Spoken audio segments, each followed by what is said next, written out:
کاملا شو چپ بیاد اینجا رو میزنم آقا چیکار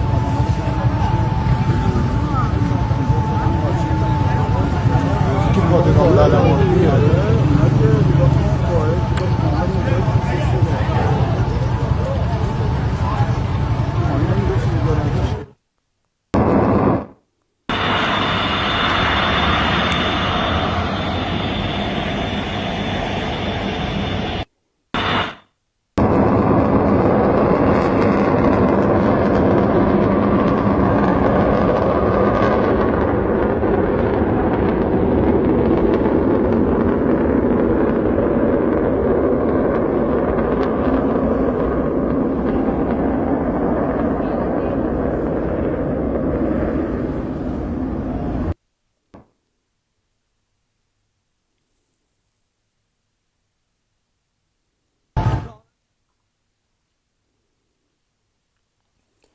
Shalom, Mashallah. First and foremost, I'd like to give all glory, honor, and infinite praises to Yahweh, Bahashem, Yahweh Shai, Bahashem, Ruchach Vadash, and double honors to the beloved elders and the apostles at Great Millstone that's taught me this truth, and peace and salutations to all you hopeful like I came out there laboring, that are pushing this word in truth and in sincerity. This is your brother Amar from the GMS Boise, Idaho camp, and I am doing this breaking news on what just happened and occurred over there in the so-called Middle East with the state of Israel going after, Iran. And we understand that this is a long time coming. This has been something that we saw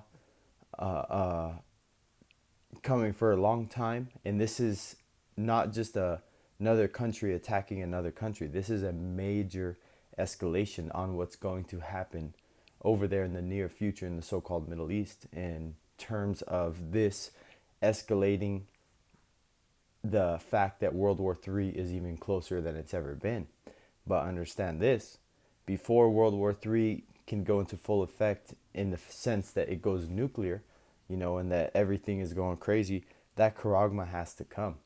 So as exciting as this is, we understand that there's still a lot of prophecy that must take place before that major war happens.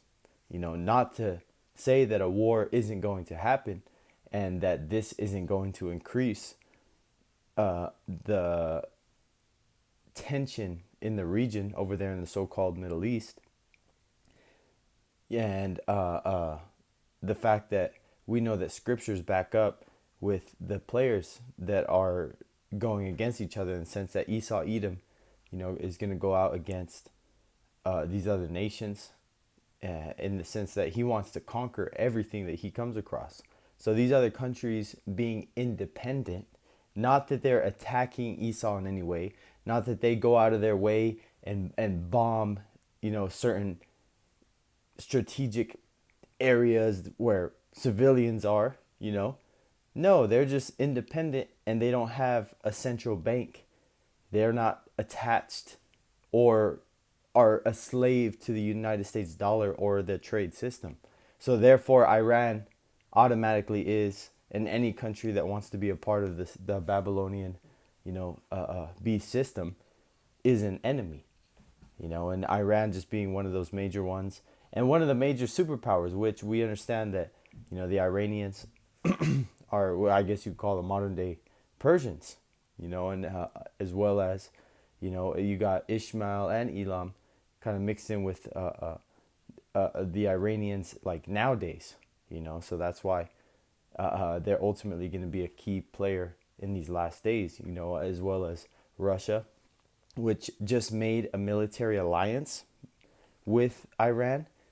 And I forgot to save the video, but Russia has been activating its military bases in Alaska for the longest. And now they just recently put nuclear bombers at these bases, hypersonic nuclear bombers, that at a base that is only 410 miles from the United States border. It's one of the most forward operating military bases that Russia has in the sense of how close it is to the continental United States. So again, that's why I have this article, U.S. fears Iran's response to Israeli strike would be mass casualty event. And you have this government official, Mark Rubio, saying that the United States had nothing to do with it, that they urge Iran to not attack any military personnel. And we understand it makes sense even now why just yesterday, just last night, the brother and I mentioned in our sit down in Spanish how that it's going to be an attack or something going down because of the non-essential personnel that were evacuated from 3 different so-called Middle Eastern countries. You know, I think it was Iraq, Kuwait, and man, I can't remember the other country, but all 3 countries, which is the countries that surround Iran or close to it, they had United States excess personnel leave. You know, so anybody that wasn't very crucial to being there had to go. You know, so again, this is just a news announcement.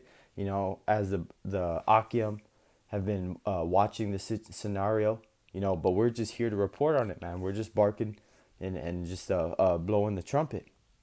So the first scripture that I had that obviously came to my head in the sense that, you know, this is one thing that we understand, that Amalek, being the least of the nations, is going to be one of those main players in drawing the United States as well as, you know, other NATO countries into this war. This is Jeremiah 50:45. Therefore hear ye the counsel of the Lord Yahweh, that he hath taken against Babylon, and his purposes, that he hath purposed against the land of the Chaldeans, which the Chaldeans would be like against the rich land. Surely the least of the flock shall draw them out, make their habitation desolate. Salakish, or draw them out. Surely he shall make their habitation desolate with them. You know, the Chaldeans, you know, was a Babylonian city where they had a lot of, I guess you call the upper echelon of society, the rich.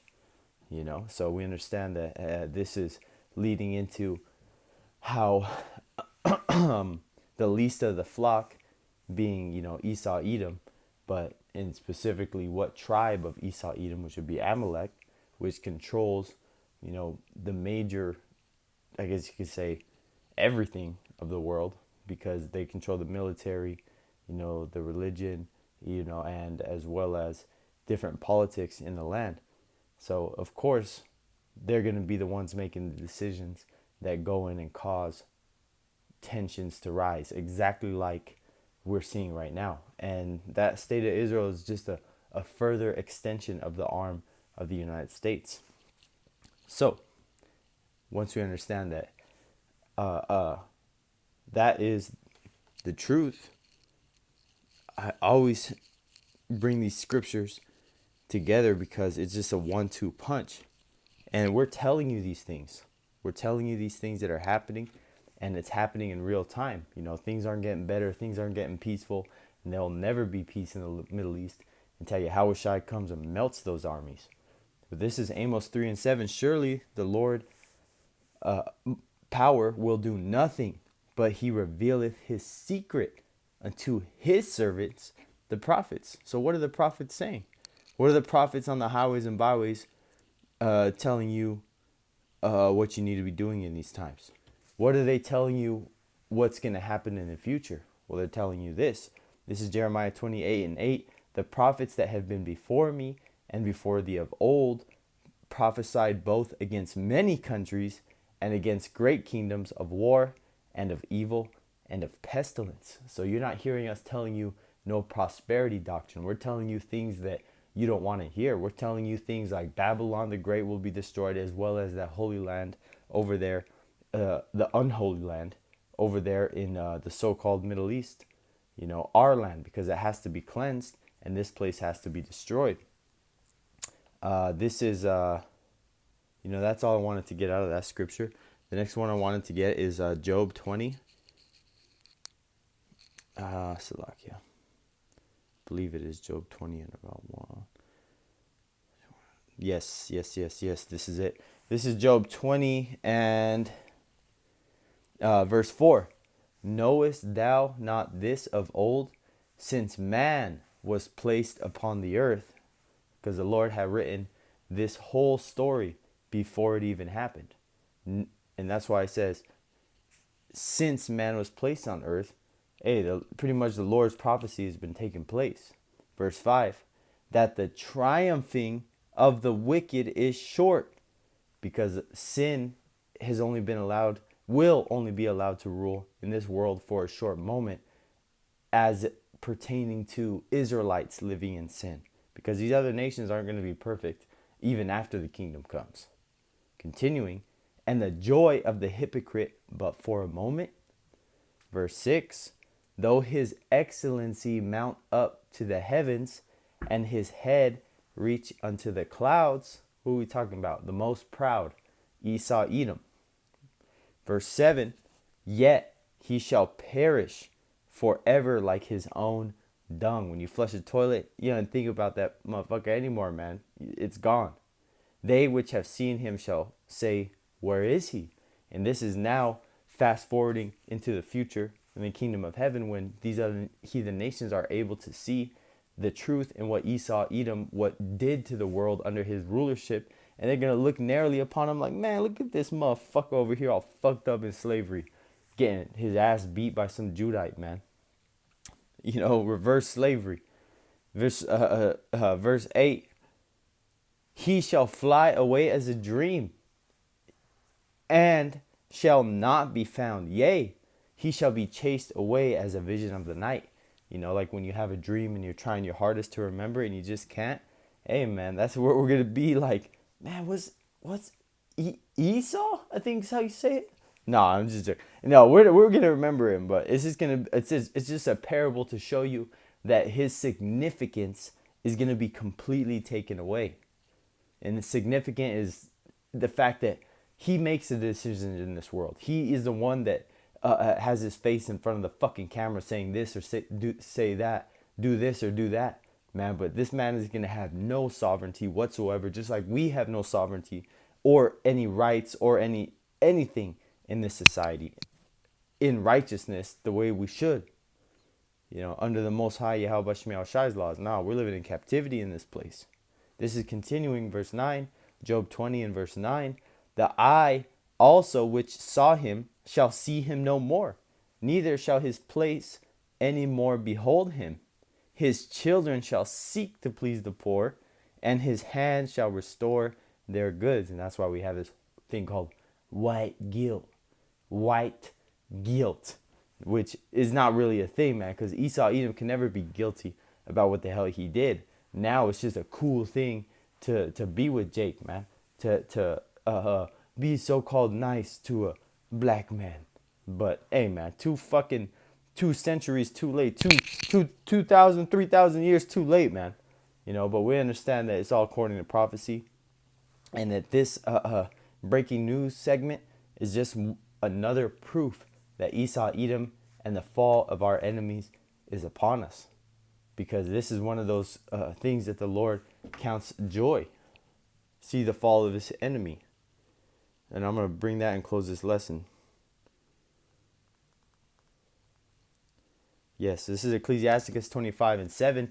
There be 9 things which I have judged in mine heart to be happy, and the 10th I will utter with my tongue. A man that hath joy of his children, and he that liveth to see the fall of his enemy. So call halal Yahweh Bashem Yahushai, because this is what we're seeing right now. This is only going to escalate and escalate and escalate to the point where we're in the kingdom, because this is going to bring total annihilation to Esau Edom's system. It's not going to progress his so-called New World Order plans like he has in his mind. So Lord willing, you know, that this lesson was edifying unto the elect. Till next time, I'd like to give all glory, honor, and infinite praises to Yahweh, Bahashem, Yahweh Shai, Bahashem, B'chakadash, and double honors to the beloved elders and the apostles at Great Millstone that taught me this truth, And peace and salutations to all you hopeful Lekdakim out there laboring that are pushing this word in truth and in sincerity. Till next time, Lord willing.